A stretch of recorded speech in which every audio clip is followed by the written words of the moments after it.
Bonsoir et bienvenue à TV Info. Je suis Isaac et aujourd'hui je vais parler d'un sujet très controversé aux États-Unis, l'immigration.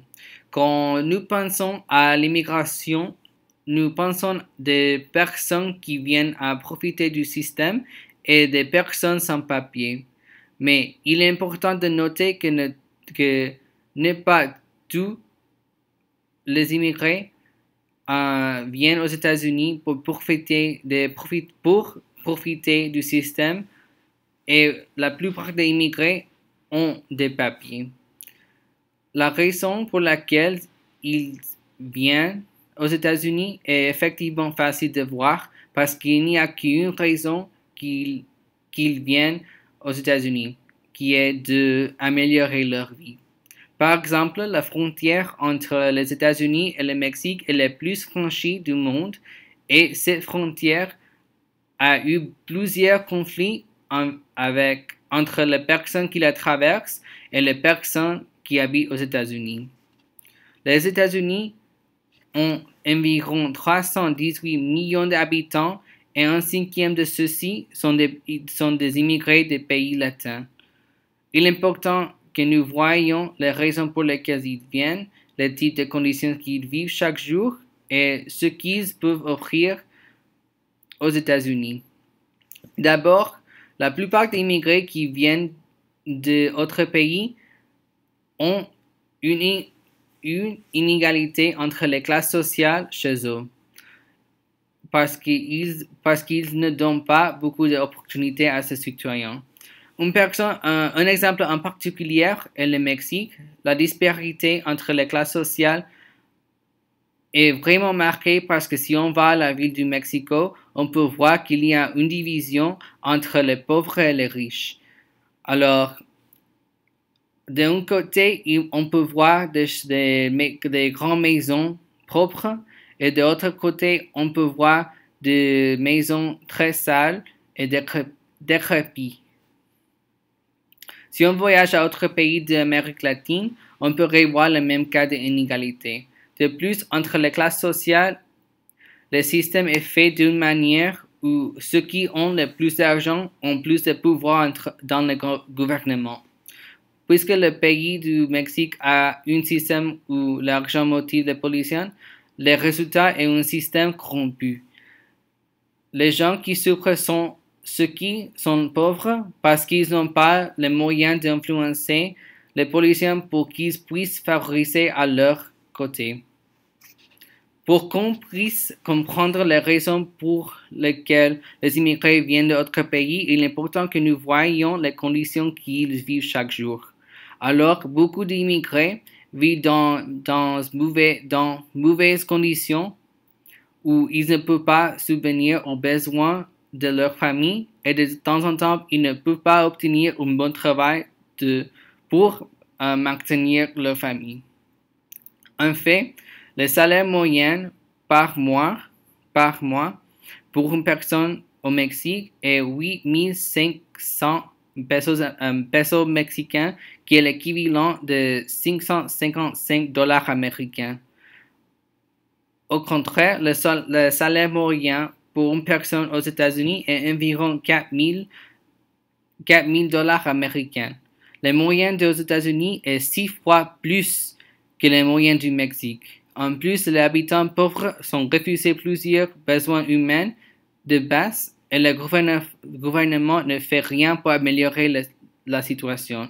En effet, environ 55% de la population du Mexique vit dans la pauvreté. Environ 99% de ceux-ci n'ont pas assez d'alimentation pour leur famille. Par ailleurs, quoique les immigrés souffrent pour maintenir leur famille dans leur pays, il est important de noter que le cycle se répète car quand on est dans la pauvreté, il est difficile de sortir et d'échapper. La pauvreté est une manière de vie où les rêves n'existent pas et où les besoins sont les rêves. Les gens qui souffrent le plus dans ces conditions sont les enfants qui doivent choisir entre pouvoir étudier en pouvoir faire ses études ou aller au travail pour un repas. Quoique l'éducation soit la moyenne où on peut mettre en fin le cycle, la plupart du temps, les parents ne sont pas capables d'envoyer leurs enfants à l'école.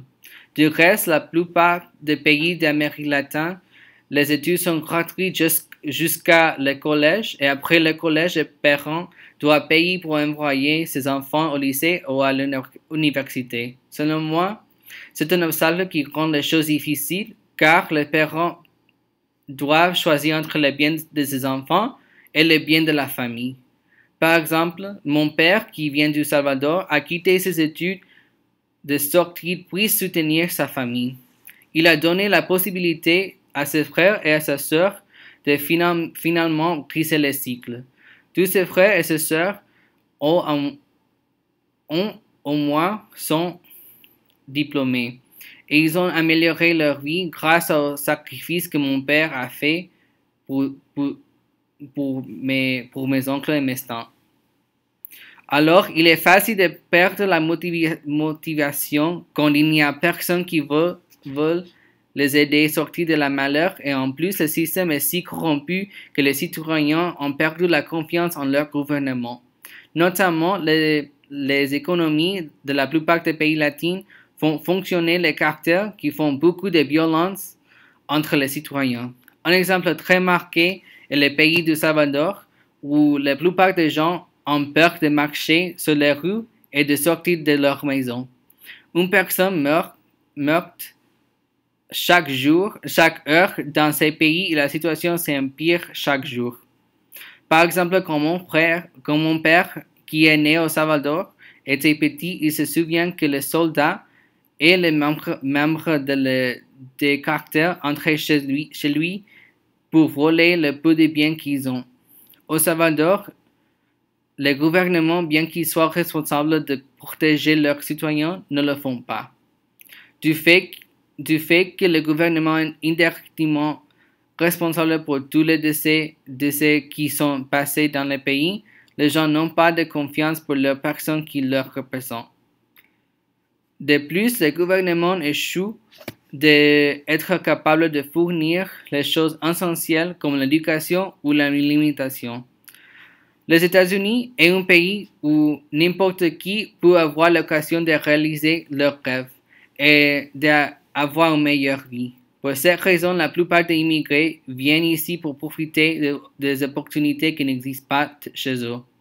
De plus, quelques immigrés ont des enfants qu'ils doivent entretenir pour pouvoir leur donner des opportunités de réussir dans son nouveau pays. Sans les opportunités qui existent aux États-Unis, ils ne seraient jamais capables de progresser ou améliorer leur vie. Ces opportunités pour les immigrés donnent des opportunités aux enfants des immigrés. Et ces enfants sont capables de vivre une plus facile vie de laquelle leurs parents ont vécu. Ils sont capables d'étudier ce qu'ils veulent et d'avoir n'importe quel métier. Ils peuvent trouver l'anecdote du sida ou le cancer. C'est la raison pour laquelle l'immigration est vraiment importante car il donne les moyens pour les immigrés de progresser et raffiner leur vie. Je suis un produit de ce que l'immigration peut faire pour les immigrés et les enfants des immigrés. Je suis un produit aussi de comment on peut utiliser les opportunités qui sont à notre disposition. Mes parents ont quitté d'un pays où ils n'ont rien à un pays où ils ne doivent pas s'inquiéter d'avoir assez d'argent ou assez d'alimentation pour ses enfants. À mon avis, l'immigration n'est pas un conflit, sinon un avantage. L'immigration peut créer une ambiance plus diverse où il accueille l'échange des idées et d'autres manières de penser. Il faut avoir plus de compassion pour les individus qui sacrifient tout qu'ils possèdent pour entrer à un nouveau pays où il faut commencer de nouveau. Il est important de noter que les immigrés existent autour de nous, que nous cohabitons avec eux et d'avoir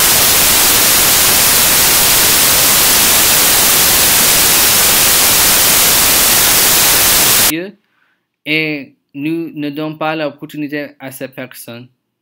Il faut penser à cela.